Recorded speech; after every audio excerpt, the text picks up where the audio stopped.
Hello दोस्तों, सितारे global point में आपका स्वागत है। तो आज हम आपको क्लास 12th का मॉडल पेपर कराने वाले हैं। ये मॉडल पेपर आप टेस्ट के रूप में लीजिएगा, क्योंकि इसमें बहुत ही ज़्यादा इम्पोर्टेंट क्वेश्चन है और ये आपकी एग्ज़ाम के पॉइंट ऑफ व्यू से बहुत ही महत्वपूर्ण है। ये आपकी एग्ज़ाम के पॉइंट ऑफ व्यू से बहुत ही ज़्यादा क्या है, इम्पोर्टेंट है। अगर आप भी क्लास 12th में पढ़ रहे हैं तो आप अगर इसमें से 35 या समझिए 40 क्वेश्चन, अगर आप 35 से 40 क्वेश्चन आप सही कर लेते हैं तो समझिए आपकी तैयारी क्या है, अच्छी है, बहुत ही अच्छी है। लेकिन अगर आपसे इसमें 35 से 36 क्वेश्चन नहीं बन रहा है तो समझिए कि आपकी तैयारी उतनी अच्छी नहीं, यानी कि अभी आपका भूगोल में पकड़ नहीं बना है। तो आपको अच्छी से तैयारी करना है। तो आप इसमें देख सकते हैं कि आपका किस प्रकार से आपको कितना क्वेश्चन बन रहा है। आप इसे ज़रूर देखिए और जितना आपसे सही हो कमेंट बॉक्स में ज़रूर बताइए कि इतना हमें सही हुआ है। तो चलिए आगे की ओर बढ़ते हैं। सबसे पहला क्वेश्चन की ओर बढ़ते हैं। देखिएगा यहाँ पर जो पहला क्वेश्चन है आपका कि इनमें से नरमा किससे संबंधित है। तो नरमा की बात करें जो कि किससे संबंधित हो जाएगा, आपका कपास से संबंधित हो जाएगा। ये आपका ऑप्शन नंबर बी इसका क्या हो जाएगा, राइट आंसर। आप इसे ज़रूर याद रख लीजिएगा। अगला क्वेश्चन देखिएगा, इनमें से कौन आर्थिक भूगोल का एक उपक्षेत्र नहीं है। तो आर्थिक भूगोल की बात करें तो आर्थिक भूगोल होता क्या क्या है, देखिएगा जिससे आर्थिक आय की प्राप्ति हो जाए वो आर्थिक भूगोल में है। जैसे देखिएगा संसाधन भूगोल आ जाएगा, औद्योगिक भूगोल आ जाएगा, कृषि भूगोल आ जाएगा। क्या लिंग भूगोल से होगा, कुछ नहीं होगा, है ना। तो यहाँ पर ऑप्शन नंबर डी जो है इसका राइट आंसर होगा, क्योंकि लिंग भूगोल जो है वो आपका आर्थिक भूगोल में शामिल नहीं है। तो ये आपका ऑप्शन नंबर डी होगा। इस प्रकार से आपको ऑप्शन छांट करके बनाना है। तो चलिए अगला क्वेश्चन देखिएगा, किसने नवनिश्चयवाद की संकल्पना दिया था। तो हमने आपको बताया है कि नवनिश्चयवाद या रुको और जाओ, है ना, रुको और जाओ का जो अवधारणा है वो किसने दिया, रुको और जाओ। तो ये अवधारणा जो है ग्रिफिथ टेलर ने दिया। किसने दिया, ग्रिफिथ टेलर ने दिया, है ना। तो ये आपको याद रख लेना है। तो चलिए अगला प्रश्न की ओर बढ़ते हैं। अगला प्रश्न आप देखिएगा, निम्नलिखित में कौन विरल जनसंख्या वाला क्षेत्र नहीं है। विरल जनसंख्या वाला नहीं कहने का मतलब है, यहाँ पर आपसे देखिएगा अगर आपसे पूछता है कि कौन इनमें से सघन जनसंख्या वाला क्षेत्र है तो आपका दक्षिण पूर्वी एशिया होता। लेकिन यहाँ पर क्या पूछा है कि इनमें से कौन विरल जनसंख्या वाला क्षेत्र नहीं है, फिर भी क्वेश्चन तो वही है। देखिए सिर्फ क्या लगा दिया, विरल जनसंख्या वाला क्षेत्र नहीं है, यानी कहने का मतलब है कि सघन जनसंख्या वाला क्षेत्र कौन है, ये आपसे क्वेश्चन पूछा गया। तो दक्षिण पूर्वी एशिया हो जाएगा। आपका ऑप्शन नंबर सी क्या हो जाएगा, राइट आंसर हो जाएगा। तो चलिए अगला क्वेश्चन की ओर बढ़ते हैं। निम्नलिखित में से निम्नलिखित महादेशों में से किस महादेश में जनसंख्या वृद्धि दर सर्वाधिक है। देखिए जब आपसे पूछे जनसंख्या वृद्धि दर सर्वाधिक किसमें है तो अफ्रीका हो जाएगा। लेकिन जब आपसे पूछा जाता है कि सबसे अधिक जनसंख्या किस महादेश की है तो एशिया। जब आपसे पूछा जाता है कि किस महादेश की जनसंख्या सबसे अधिक है तो यहाँ पर जो आपका आंसर होता है वो जनसंख्या में सर्वाधिक जो है महादेश वो एशिया है, लेकिन सर्वाधिक वृद्धि दर कहाँ होती है तो अफ्रीका में। तो आप इसे ज़रूर समझे होइएगा। चलिए अगला प्रश्न की ओर बढ़ते हैं। जनांकीय की एक उपशाखा है। तो जनांकीय एक उपशाखा किसकी है, जनसंख्या भूगोल की उपशाखा है। इनमें से कौन मानव विकास के स्तंभ है। तो देखिए समता हो जाता है, आपका सतत पोषणीयता हो जाता है, उत्पादकता हो जाता है, और एक और होता है सशक्तिकरण। क्या होता है, सशक्तिकरण।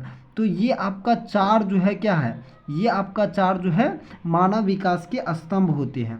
तो मानव विकास के कितने स्तंभ हैं, तो यहाँ से आप ये भी याद रखिएगा कि मानव विकास के 4 स्तंभ होते हैं। और जो मानव विकास सूचकांक है, मानव विकास सूचकांक की बात करें तो मानव विकास सूचकांक जो है जारी कौन करता है तो यूएनडीपी जारी करता है। ये आप याद रखिएगा, है ना, यूनाइटेड नेशन डेवलपमेंट प्रोडक्ट, ये हो जाएगा। और यूएनडीपी जो है ये जारी मानव विकास सूचकांक जारी करता है। इसका स्कोर किसके किसके बीच होता है तो 0 से 1 के बीच होता है। तो ये सारे आप जरूर याद रखिएगा। तो चलिए अगला प्रश्न की ओर बढ़ते हैं। इसका right answer option number D होगा, इनमें से सभी। तो चलिए अगला प्रश्न की ओर बढ़ते हैं। इनमें से कौन जन स्थानांतरण का प्रतिकर्ष कारक नहीं है। तो आपका यहाँ पर जो राइट आंसर होने वाला है कि प्रतिकर्ष कारक नहीं है। यहाँ पर देख लीजिए, समझिएगा, अगर यहाँ पर आप ध्यान दीजिएगा, मैं यहाँ पर लिख के आपको बताता हूँ कि देखिए प्रतिकर्ष कारक क्या है।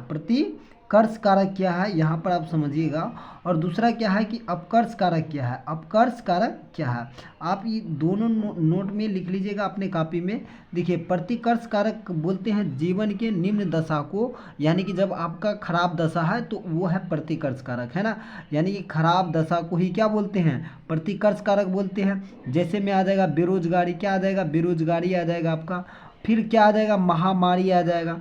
तो ये सब जो आपका हुआ, ये सब आपका है प्रतिकर्ष कारक, है ना। बेरोजगारी, महामारी, जितना भी आपका निम्न दशा है, खराब दशा है, यही क्या है, तो यही है प्रतिकर्ष। अपकर्ष कारक जहां आपको जाने के लिए ये क्या करे, आकर्षित करे, है ना। ऐसा स्थान जहां पर आपको जाने के लिए वो आकर्षित करता हो। जैसे देखिएगा, जीवन के उच्च दशा, जैसे शिक्षा, यानी कि उच्च शिक्षा के लिए, है ना।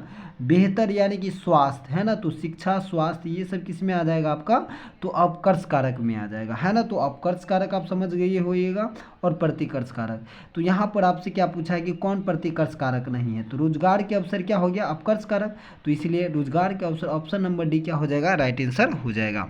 तो चलिए अगला प्रश्न की ओर बढ़ते हैं। अगला प्रश्न आप देखिएगा, इनमें से कौन जननांगीय संक्रमण की प्रथम अवस्था है। यहाँ पर देखिएगा, जननांगीय संक्रमण का जो अवस्था था वो किसने दिया था, तो नोएस्टीन, है ना। किसने दिया था, जननांगीय संक्रमण सिद्धांत जो है वो दिया था किसने, नोएस्टीन ने दिया था। और ये इन्होंने बताया कि इनका जो प्रथम अवस्था था, है ना, इनमें देखिएगा जब शुरू टाइम में, यानी कि जब हम लोग शुरुआत करते हैं मानव के बारे में, यानी कि जब मानव की शुरुआत होती है, यानी कि जन्म की, तो उसमें क्या होती है, मानव उतना पढ़े लिखे नहीं होते हैं, मानव कम पढ़े लिखे होते हैं, और उनको शिक्षा की जानकारी नहीं होती है ना, और उनको इलाज भी उतना नहीं आता है। तो ये सारा चीज़ है। तो वहाँ पर देखिए, मानव के पास एजुकेशन नहीं था, तो बच्चा भी क्या हुआ, अधिक जन्म लिया, और मृत्यु की भी संख्या क्या हुई, क्योंकि ज़्यादा हुई। उस समय शिक्षा और इलाज वगैरह ये अस्पताल सब नहीं थे, है ना। तो आप समझ सकते हैं, तब प्रथम अवस्था में क्या हुआ कि उच्च प्रजननशीलता, यानी कि अधिक जन्म हुआ, और उच्च मर्यादा, यानी कि अधिक की मृत्यु हुई। तो आपका ऑप्शन नंबर ए क्या है, राइट आंसर हो जाएगा। आप समझ सकते हैं। अगला प्रश्न की ओर बढ़ते हैं। अगला प्रश्न आप देखिएगा, किस विजय के विद्वानों ने मानव विकास सूचकांक को विकसित किया था। तो मैं आपको बता दूं कि मानव विकास सूचकांक जो है विकसित करने वाला है वो कौन थे। तो यहाँ पर देखिएगा, पाकिस्तान के एक अर्थशास्त्री थे जिनका नाम था महबूब उल हक। क्या नाम था, तो महबूब उल हक, महबूब उल हक। तो ये क्या थे, एक अर्थशास्त्री थे, है ना। तो ये क्या थे, अर्थशास्त्री। और महबूब उल हक कहाँ के थे, तो आपको ये भी याद रखना है, महबूब उल हक पाकिस्तान के थे। महबूब उल हक कहाँ के थे, पाकिस्तान के। यहीं पर बात कीजिएगा तो एक मतलब भारत का भी एक अर्थशास्त्री थे जिनका नाम क्या था, तो जिनका नाम था अमर्त्य सेन। क्या नाम था, अमर्त्य सेन। आप ये भी याद रखिएगा। तो अमर्त्य सेन कहाँ के थे, तो आपको ये भी याद रखना है कि अमर्त्य सेन जो है ये कहाँ के थे, तो अमर्त्य सेन भारत के थे, अमर्त्य सेन। और मानव विकास सूचकांक में देखिएगा भारत का, तो भारत का स्थान है इसे 100 शायद 132 या 133 है, देख लीजिएगा आप। और मानव विकास सूचकांक में प्रथम स्थान पर देखिएगा, यानी कि यहाँ पर देखिएगा नए अकॉर्डिंग हो जाएगा आपका स्विट्जरलैंड हो जाएगा, नए अकॉर्डिंग, है ना। वर्तमान में स्विट्जरलैंड है ना। तो ये आप याद रखिएगा। लेकिन पुराने डाटा के अनुसार आपको नॉर्वे याद रखना है। अगर आपको एग्जाम में स्विट्जरलैंड नहीं आया तो नॉर्वे आपका आंसर हो जाएगा। तो चलिए हम लोग अगला प्रश्न की ओर बढ़ते हैं। मानव विकास के लिए कौन, यहाँ पर देखिए, मानव विकास के लिए कौन उपागम प्रो अमर्त्य सेन से जुड़ा है। तो आपका right answer option number A होने वाला है, यानी कि क्षमता उपागम आपका राइट आंसर हो जाएगा। तो चलिए अगला प्रश्न की ओर बढ़ते हैं। आरंभिक मानव अपने जीवन यापन के लिए किन गतिविधि पर निर्भर रहते थे।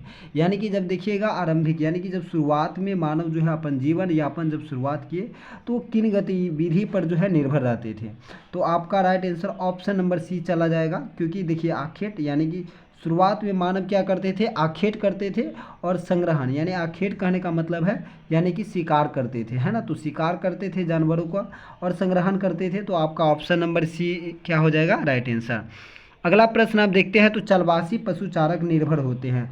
तो देखिए, चलवासी पशुचारक जो है किस पर निर्भर थे, तो पशु पर ही तो निर्भर होंगे ना, वो लोग किस पर निर्भर होते थे, पशु पर। यानी कि एक जगह से दूसरा जगह क्या होगा, वहाँ पर पशु चराएगा, फिर यहाँ वहाँ पर जब पशु की ये हो जाएगी तो फिर क्या होगा, दूसरा जगह स्थान पर जा कर के वो पशु चराएगा। तो ये इस प्रकार जो पशु यानी कि अलग अलग स्थानों पर चराया उसे ही चलवासी पशु चारक कहा गया। वो लोग किस पर निर्भर रहते थे, पशु पर, है ना।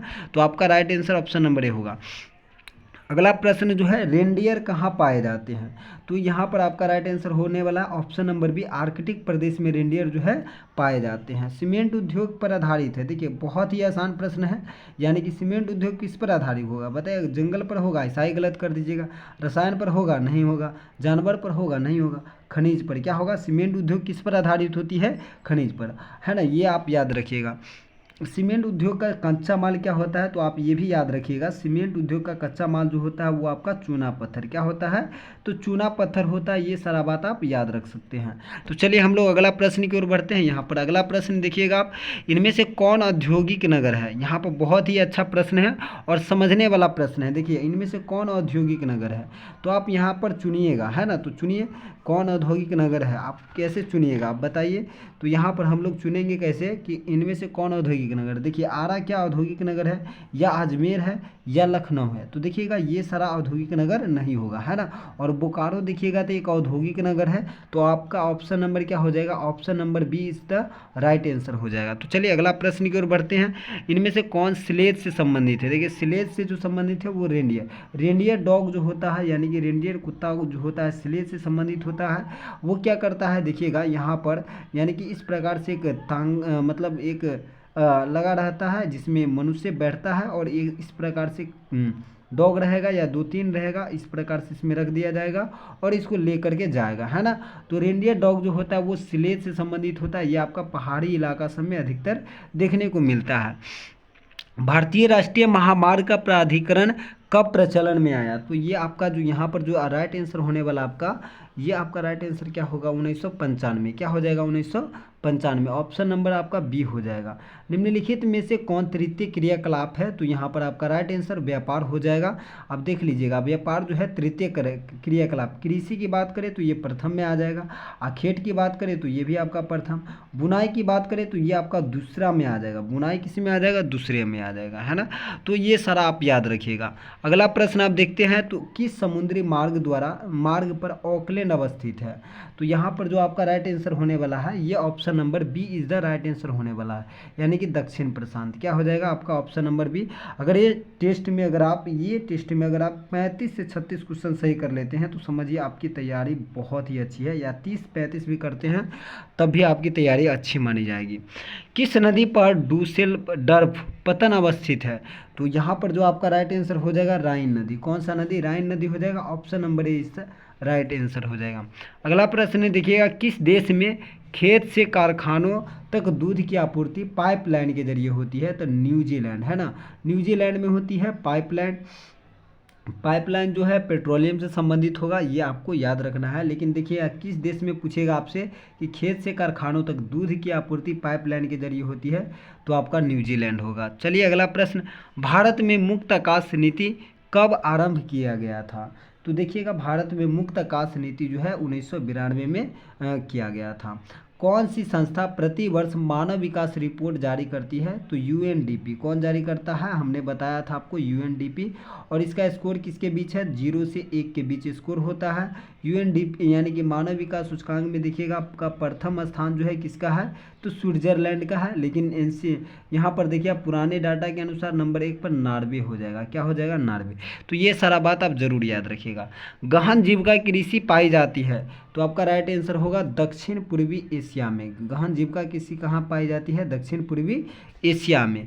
देखिए मिन्स्क का मुख्यालय है। देखिए सबसे पहला बात, आपको मुख्यालय यानी कि भूगोल में 3-4 ही मुख्यालय आपसे पूछा जाएगा, और वो मुख्यालय आपको याद रखना है। जैसे देखिएगा ओपेक का मुख्यालय जो कि आपका वियना में है। कहाँ है, ओपेक का मुख्यालय कहाँ है, आप ये नोट में अपने कॉपी में लिखिए कि ओपेक का मुख्यालय कहाँ है, वियना में है। और आसियान का मुख्यालय कहाँ है, तो आपको याद रखना है आसियान का मुख्यालय जो है आपका ये इंडोनेशिया में है। कहाँ है, इंडोनेशिया में आसियान का मुख्यालय है, इंडोनेशिया। तो ये आपका याद रखना है। वियना जो कि आपका ऑस्ट्रिया में है, इंडोनेशिया में, ये हो जाएगा आपका। तो ये आप याद रखिएगा। और CIS का मुख्यालय जो है मिन्स्क में है। अगर आप ये 3 ही याद रखिएगा ना तो एक क्वेश्चन आपको बन जाएगा काफ़ी आसान से, है ना।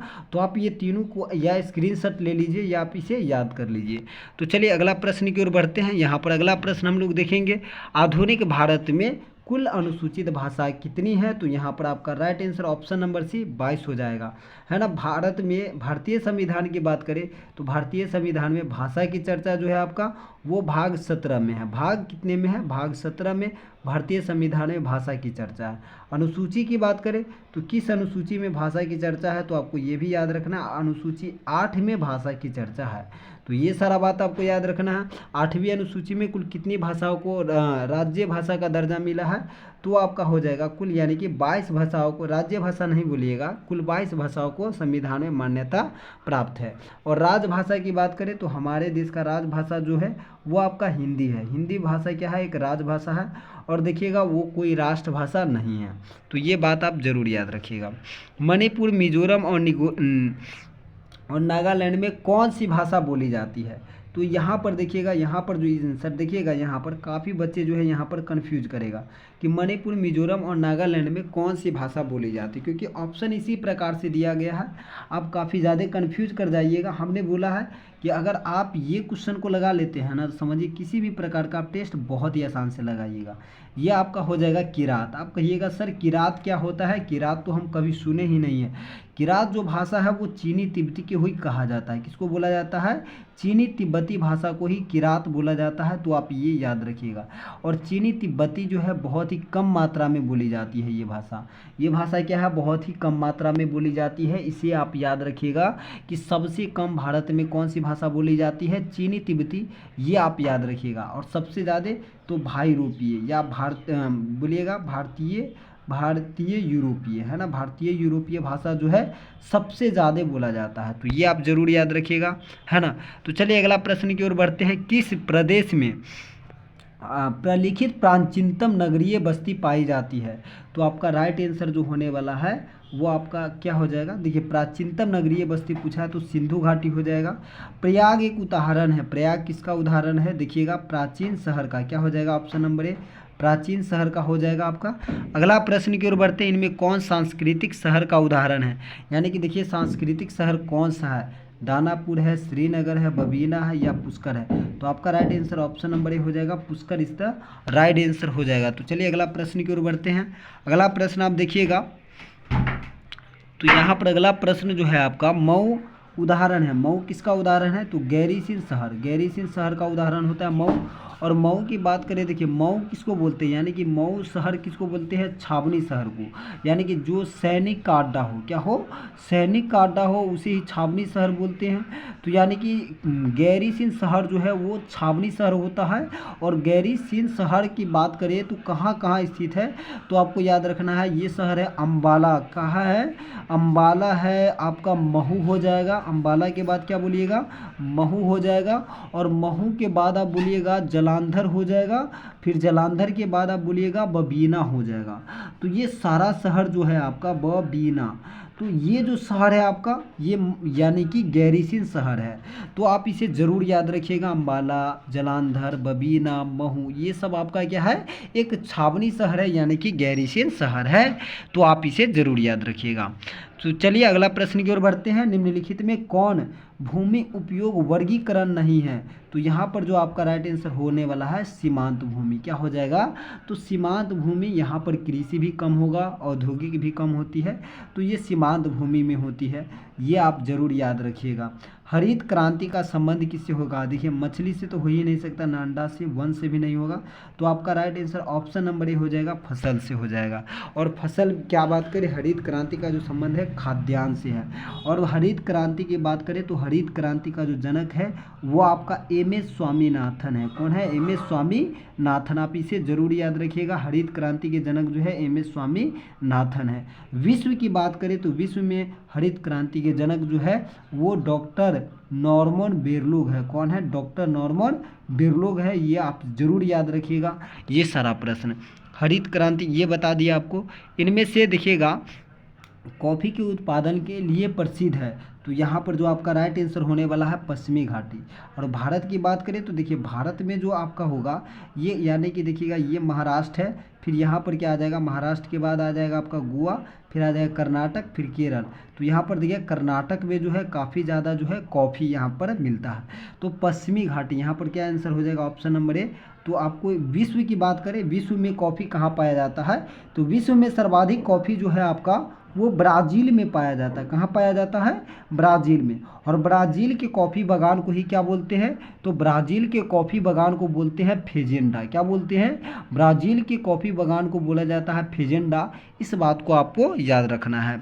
भरमौर जनजाति किस क्षेत्र राज्य में है, तो भरमौर जनजाति क्षेत्र किस राज्य में है, तो आपको याद रखना होगा ये आपका हो जाएगा किस राज्य में, तो यहाँ पर बात करें भरमौर जनजाति है ना, तो भरमौर जनजाति जो है आपका वो मध्य प्रदेश का है। किसका है, मध्य प्रदेश में भरमौर जनजाति होती है।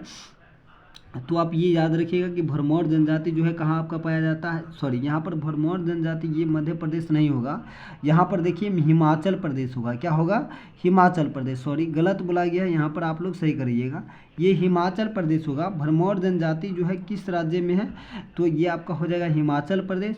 वहीं मध्य प्रदेश की बात करें तो मध्य प्रदेश में है सर्वाधिक जनजाति पाई जाती है। सर्वाधिक जनजाति कहाँ पाई जाती है, तो सर्वाधिक जनजाति जो है आपका मध्य प्रदेश में पाया जाता है। यही बात करें तो सर्वाधिक जनजाति आपका कहाँ पाया जाएगा, मध्य प्रदेश में पाया जाएगा, है ना। और सबसे बड़ा जनजाति का जो क्षेत्र है, सबसे बड़ा जो जनजाति है वो भील है। भील की संख्या देखिएगा जनजाति में सबसे अधिक है, तो भील जनजाति सबसे बड़ी जनजाति है। झाबुआ जिला किस राज्य में है, जो कि झाबुआ जिला की बात करें वो आपका मध्य प्रदेश का ही जिला है। देखिए बिहार में ऐसा कोई झाबुआ जिला है ही नहीं, झारखंड में भी नहीं है, छत्तीसगढ़ में भी नहीं है, तो आपका मध्य प्रदेश राइट आंसर हो जाएगा। अगला बात करें इनमें से किसमें सर्वाधिक ग्रामीण आबादी है, तो ग्रामीण आबादी देखिएगा कहाँ कहाँ है। आप देखिए कुछ स्थान आप लिख लीजिए क्योंकि नोट में लिखिएगा ना, तो ये ग्रामीण आबादी जो हो जाएगा आपका दादरा नगर हवेली, दिल्ली में तो है ही नहीं, लक्षद्वीप चंडीगढ़ ऐसा ही गलत हो जाएगा। देखिए ऑस्ट्रिया की राजधानी है, तो आपको मालूम होगा ऑस्ट्रिया की राजधानी है केनबेरा। क्या है, केनबेरा। अच्छा देखिए और भी जैसे कहिएगा सर पर्थ क्या है, सिडनी क्या है, मेलबर्न क्या है। मेलबर्न जो है ये सिडनी ये सारा जो जगह है वो आपका ऑस्ट्रेलिया का ही जगह है। लेकिन देखिए ऑस्ट्रिया की राजधानी जो है आपका केनबेरा है। कुछ राजधानी आपको याद रखना है, जैसे देखिए रूस की राजधानी का है तो मॉस्को है, अमेरिका की राजधानी क्या है तो वाशिंगटन है अमेरिका की राजधानी। भारत की राजधानी क्या है बताइए, भारत की राजधानी नई दिल्ली है। तो आपको कोई भी राजधानी एक पूछ सकता है तो आप याद रखिएगा, बहुत सारा जैसे देखिए और भी हम बता देते हैं आपको। चीन का राजधानी कहाँ है तो बीजिंग है, चीन का राजधानी कहाँ है बीजिंग है। तो ये सारा राज्य राजधानी थोड़ा याद रख लीजिएगा आप। चलिए अगला प्रश्न की ओर बढ़ते हैं। सन नगर संकल्पना किसने दी है, तो सन नगर की संकल्पना जो है किसने दिया, पैट्रिक गिडीज ने दिया था। सन नगर की संकल्पना किसने दिया था, तो पैट्रिक गिडीज ने दिया था। आप इसे जरूर याद रखिएगा। इनका एक पुस्तक था इवोल्यूशन, इनका एक पुस्तक था इवोल्यूशन सिटीजन, है ना, सिटीजन है ना, इवोल्यूशन, इनका एक पुस्तक था इवोल्यूशन सिटीजन, है ना। तो ये आप जरूर याद रखिएगा, इनका एक पुस्तक भी था।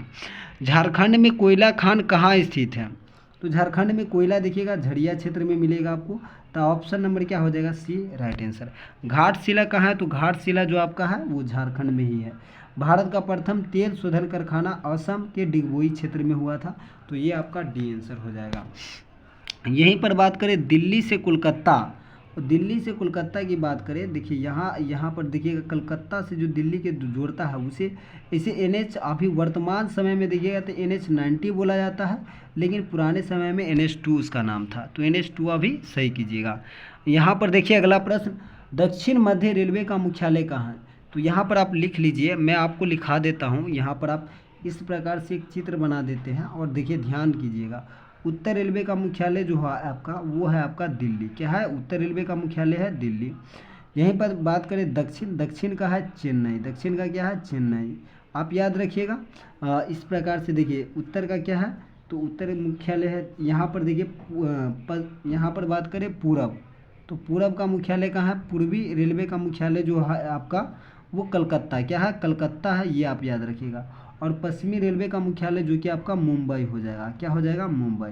अब यहाँ पर बीच की बात करें यानी कि उत्तर मध्य रेलवे का मुख्यालय जो कि है आपका कहाँ स्थित है, तो आप इसे याद रखिएगा। उत्तर मध्य रेलवे का मुख्यालय इलाहाबाद हो जाएगा। वहीं बात करें यहाँ पर पूरब मध्य रेलवे का मुख्यालय कलकत्ता हो जाएगा, आप इसे याद रख लीजिएगा। पूर्व मध्य रेलवे का मुख्यालय जो कि आपका क्या हो जाएगा, हाजीपुर, क्या हो जाएगा, हाजीपुर हो जाएगा, ये आप याद रखिएगा, है ना। तो इस प्रकार से आप याद, जैसे देखिए दक्षिण मध्य रेलवे का मुख्यालय क्या हो जाएगा, तो दक्षिण मध्य रेलवे का मुख्यालय सिकंदराबाद होगा, क्या होगा, सिकंदराबाद। तो यहाँ पर आपका right answer option number A होने वाला है। इनमें से कहाँ अनुसूचित जनजाति जनसंख्या नहीं है, तो अनुसूचित जनजाति जनसंख्या नहीं है, कहाँ हो जाएगा आपका right answer option number A हो जाएगा, पंजाब में नहीं है। तारापुर संबंधित है, तारापुर परमाणु ऊर्जा से संबंधित है। और तारापुर की बात करें तो तारापुर है जो आपका वो महाराष्ट्र में है। तारापुर कहाँ स्थित है, महाराष्ट्र में स्थित है, आप इसे जरूर याद रखिएगा। चलिए अगला प्रश्न की ओर बढ़ते हैं। अगला प्रश्न आप देखिएगा, तो अगला प्रश्न है इनमें से कौन धार्मिक नगर है, तो धार्मिक नगर कौन है बताइए आप। इटारसी है, कांडला है, कटनी है, क्या हो जाएगा बताइए। तो यहाँ पर जो आपका राइट आंसर होगा इनमें से कोई नहीं, इनमें से कोई नहीं सही हो जाएगा। लौह इस्पात केंद्र नहीं है, तो लौह इस्पात केंद्र कौन नहीं है बताइए। भिलाई है या आगरा हो जाएगा, आगरा तो है ही नहीं। यहाँ पर देखिए भिलाई भी है, दुर्गापुर बोकारो भी है। अगला प्रश्न की ओर बढ़ते हैं, इनमें से कौन सूती वस्त्र उद्योग का केंद्र है। कानपुर है, नागपुर है, सोलापुर है, सभी है, तो आपका राइट आंसर क्या हो जाएगा, सभी हो जाएगा। अगला प्रश्न की ओर बढ़ते हैं, इनमें से कौन औद्योगिक नगर नहीं है, तो औद्योगिक नगर कौन नहीं है आप याद रखिएगा, कोटा नहीं है औद्योगिक नगर, ऑप्शन नंबर बी हो जाएगा। इनमें से कौन भारत पूर्वी तट पर स्थित नहीं है, तो आप यहाँ से आप याद रख सकते हैं। देखिए मैं यहाँ पर आपको बताते चलता हूँ, इस प्रकार से भारत का मैप है और यहाँ पर सभी आपको पतन, जैसे पारादीप पतन जो कि आपका इधर स्थित है, यहाँ पर देखिएगा पारादीप पतन है। चेन्नई तो यहाँ पर नीचे की ओर आ जाएगा चेन्नई। और यहाँ पर बात करें मुंबई, मुंबई तो आपका इधर आएगा, है ना। कोलकाता की बात करें तो ये भी आपका इधर आ जाएगा, इधर की ओर कोलकाता। तो यहाँ पर देखिए कौन पूर्वी तट पर स्थित नहीं है, पूर्वी तट यानी कि इधर की ओर हो गया पूर्वी तट, और इधर क्या है पश्चिमी तट, तो यानी कि पश्चिमी तट पर मुंबई है, तो ऑप्शन नंबर डी सही हो जाएगा। मीटर गेज का संबंध है, मीटर गेज संबंधित किससे है बताइए, सड़क मार्ग से या पाइपलाइन से या वायु मार्ग से या रेल मार्ग, तो काफ़ी आसान प्रश्न है, रेल मार्ग। और विश्व में रेलवे की शुरुआत कब हुई थी, तो आपको ये भी याद रखना है, विश्व में रेलवे की शुरुआत 1825 ईस्वी में हुई थी। लेकिन भारत की बात पूछेगा, भारत में रेलवे की शुरुआत कब हुई, तो 1853 होगा। ये सारा प्रश्न आप जरूर याद रखिएगा। लिग्नाइट संबंधित है, यहाँ पर देखिए लिग्नाइट जो है किससे संबंधित है, या आप ये याद रखिएगा, लिग्नाइट जो है कोयला से संबंधित है। किससे, कोयला का प्रकार कौन कौन होता है आप याद रखिएगा। एंथ्रासाइट क्या होता है, एंथ्रासाइट होता है, फिर आपका बिटुमिनस होता है, बिटुमिनस होता है, फिर आपका लिग्नाइट होता है। तो बिटुमिनस होता है और फिर बिटुमिनस और फिर आपका लिग्नाइट होता है। तो लिग्नाइट अब क्या होगा, लिग्नाइट, तो लिग्नाइट भी होता है, ये आप याद रखिएगा लिग्नाइट। एंथ्रासाइट, बिटुमिनस और लिग्नाइट। भारत में सबसे अधिक प्रयोग जो होता है वो बिटुमिनस का होता है, और सबसे अच्छा जो कोयला होता है, सबसे अच्छा कोयला का प्रकार होता है वो एंथ्रासाइट होता है। लौ अयस्क की बात करें तो लौ अयस्क का जो प्रकार होता है वो भी आपको याद रखना है। देखिए ये नाम सब सारा नाम आप याद रखिएगा। तो लौ अयस्क का होता है हेमाटाइट, क्या होता है, हेमाटाइट, हेमाटाइट। फिर आपका हो जाएगा क्या, तो फिर आपका होगा मैग्नाटाइट, क्या होगा, मैग्नाटाइट, मैग्नाटाइट हो जाएगा। फिर आपका क्या होगा, तो फिर आपका होगा सीडेराइट, है ना। फिर आपका क्या होगा, सीडेराइट, फिर आपका क्या होगा, सीडेराइट। फिर आपका लिमोनाइट, क्या होगा, लिमोनाइट। तो ये सारा आप याद रखिएगा, ये सब लोहा का प्रकार हुआ, हेमाटाइट, मैग्नेटाइट, सीडेराइट, लिमोनाइट। और एंथ्रासाइट, बिटुमिनस और लिग्नाइट ये कोयला का प्रकार है। और कोयला का प्रकार देखिएगा सबसे अधिक प्रयोग होता है बिटुमिनस, और सबसे अच्छा कोयला जो होता है वो एंथ्रासाइट होता है, आप ये याद रखिएगा। स्वर्ण कॉलर का संबंध है, देखिए स्वर्ण कॉलर है, स्वर्ण कॉलर वाला सेवा है, पंचम क्रिया। देखिए यहाँ पर पंचम नहीं रहता तो चौथा क्रिया होता है, लेकिन है पंचम, तो पंचम क्रिया ही ठीक हो जाएगा। इन निम्नलिखित में कौन मृदा अपरदन का कारण नहीं है, तो यहाँ पर क्या होगा, ऋतु क्षरण होगा, या वनोन्मूलन, या अपवाह, या चारण, या ऋतु क्षरण। आपका राइट आंसर क्या होने वाला है, तो यहाँ पर आप बात कीजिएगा, आपका राइट आंसर यहाँ होगा ऋतु क्षरण, है ना। अगला प्रश्न की ओर बढ़ते हैं, निम्नलिखित में से कौन अरहर यानी कि दाल के उत्पादन में अग्रणी है, तो अरहर यानी कि अरहर की बात करें तो अरहर सबसे अधिक कहाँ होता है ये आपको बताना है। तो ये आपका होता है महाराष्ट्र में, ये होता है कहाँ, महाराष्ट्र में, आप याद रखिएगा। कॉर्बेट राष्ट्रीय उद्यान का संबंध किससे है बताइए। कॉर्बेट राष्ट्रीय उद्यान का संबंध जो है आपका किससे है, तो बंगाल टाइगर हो जाएगा, क्योंकि यहाँ पर टाइगर अधिक मिलता है, तो आप ये याद रखिएगा। और कॉर्बेट राष्ट्रीय उद्यान देखिएगा यानी कि भारत का प्रथम राष्ट्रीय उद्यान है, जिसकी स्थापना कब हुई थी, 1936 में। भारत का प्रथम राष्ट्रीय उद्यान भी पूछेगा तो आपका बोलना है कॉर्बेट राष्ट्रीय उद्यान। इसकी स्थापना कब हुई थी, 1936 ईस्वी में हुई थी। चलिए अगला प्रश्न की ओर बढ़ते हैं। भरतपुर पक्षी अभयारण्य का नया नाम क्या है, तो आपका राइट आंसर होगा केवलादेव घाना राष्ट्रीय उद्यान। अगला प्रश्न आप देखिएगा, तो अगला प्रश्न है आपका, निम्नलिखित में कौन ऊर्जा का अनवीकरणीय स्रोत है, तो क्या हो जाएगा, जल होगा क्या बताइए। जल तो नवीकरणीय है तो नहीं होगा। ताप की बात करें तो ताप अभी छोड़ दीजिए। सौर होगा क्या बताइए, नहीं होगा। पवन होगा क्या, नहीं होगा। तो ये तीनों क्या था, नवीकरणीय, और ये क्या हो जाएगा, अनवीकरणीय। तो आप इस प्रकार से सभी को ऑप्शन को छाट कर भी टिक कर सकते हैं। इनमें से कौन भूतापीय ऊर्जा से संबंधित है, देखिए लुम्बा घाटी या पूगा घाटी या भूज, या इनमें से कोई नहीं। तो आपका राइट आंसर क्या होने वाला है, तो आपका right answer option number B होने वाला है, पूगा घाटी। बंगाल रूबी का संबंध किस खनिज से है बताइए। बंगाल रूबी का संबंध जो है किस खनिज से है, तो आपका राइट आंसर क्या होने वाला है, आपका राइट आंसर हो जाएगा अभ्रक। क्या हो जाएगा, अभ्रक। निम्नलिखित इनमें से कौन एक नियोजित नगर है बताइए। चंडीगढ़, मुरादाबाद या आगरा या वाराणसी। तो आपका राइट आंसर क्या होने वाला, आपका राइट आंसर हो जाएगा आपका चंडीगढ़, है ना, चंडीगढ़ हो जाएगा। अगला प्रश्न की ओर बढ़ते हैं। तो यहाँ पर देखिए अगला प्रश्न, आप निम्नलिखित में कौन उत्तर भारत का एक नगर नहीं है, उत्तर भारत का नगर नहीं है बताइए। धानाबाद होगा या आगरा होगा या श्रीनगर होगा या आपका पुणे होगा। तो बात करें यानी कि धानबाद जो है आपका वो झारखंड में है। ये भी कहाँ आ जाएगा आपका यानी कि उत्तर में ही आ जाएगा, है ना। आगरा की बात करें यूपी में है, और आगरा भी आपका उत्तर में आ जाएगा। श्रीनगर की बात करें तो ये जम्मू कश्मीर के सामने है, तो जम्मू कश्मीर श्रीनगर में है। और पूना की बात करें तो पूना जो है आपका ये यानी कि दक्षिण में हो जाएगा। तो आपका right answer option number C हो जाएगा। इनमें से कौन प्रमुख राज्य यानी कि चावल का उत्पादक राज्य नहीं है, तो चावल का उत्पादक राज्य कौन नहीं है, यहाँ पर ये प्रश्न है कि इनमें से कौन प्रमुख चावल उत्पादक राज्य नहीं है। तो यहाँ पर हम बात करें पश्चिम बंगाल तो नहीं होगा बिल्कुल, क्योंकि पश्चिम बंगाल सबसे अधिक चावल यहाँ पर होता है। उत्तर प्रदेश में, बिहार में तो होता ही है, ऐसे समझ लीजिए। और राजस्थान में नहीं होता है, तो ऑप्शन नंबर क्या हो जाएगा, डी हो जाएगा। अगला प्रश्न की ओर बढ़ते हैं। अगला प्रश्न आप देखिएगा, इनमें से कौन उत्तर भारत की नदी है, उत्तर भारत की नदी कौन है, तो यहाँ पर आपका जो राइट आंसर होने वाला गोमती नदी हो जाएगा। अंकलेश्वर किस राज्य में स्थित है, तो अंकलेश्वर देखिएगा गुजरात में स्थित है। सौराष्ट्र भी कहाँ स्थित है, आप ये भी याद रखिएगा, सौराष्ट्र कहाँ स्थित है, तो गुजरात में स्थित है। ये भी प्रश्न आपके एग्जाम में पूछा जा सकता है। चलिए अगला प्रश्न की ओर बढ़ते हैं। इनमें से कौन शिव सुद्रम से संबंधित है, तो शिव समुद्रम का संबंध किससे है, शिव समुद्रम का संबंध जो है किससे है, ये आप याद रखिएगा। तो आपका राइट आंसर क्या हो जाएगा, यहाँ पर आपका जो राइट आंसर होने वाला है जल विद्युत से, है ना। यहाँ पर जल यानी कि विद्युत, यहाँ पर जल अधिक है, इससे विद्युत का निर्माण होता है। इनमें से कौन प्रदूषक है, सीसा होगा, जस्ता होगा या आपका सल्फर ऑक्साइड डाइऑक्साइड होगा। निम्नलिखित में कौन हेपेटाइटिस का कारण, देखिए हेपेटाइटिस का बहुत सारा कारण है, जैसे शराब वराब ये सब भी है, खराब भोजन भी है, दूषित भोजन यानी कि, है ना। और भी बात करें तो जल प्रदूषण भी है। तो आपका राइट आंसर क्या हो जाएगा, ऑप्शन नंबर ए हो जाएगा, है ना। तो अगर आप इस क्वेश्चन में अगर आपसे 35-36 भी क्वेश्चन सही हुआ हो तो आपका समझिए तैयारी अच्छी है। अगर आपका सही नहीं हुआ है तो समझिए आपकी तैयारी उतना अच्छी नहीं है। तो चलिए मिलते हैं नेक्स्ट वीडियो में। अपने दोस्तों में इसे ज़रूर शेयर कीजिए ताकि उन्हें भी इस प्रकार का मतलब जो है इससे लाभ मिले। और मिलते हैं नेक्स्ट वीडियो में।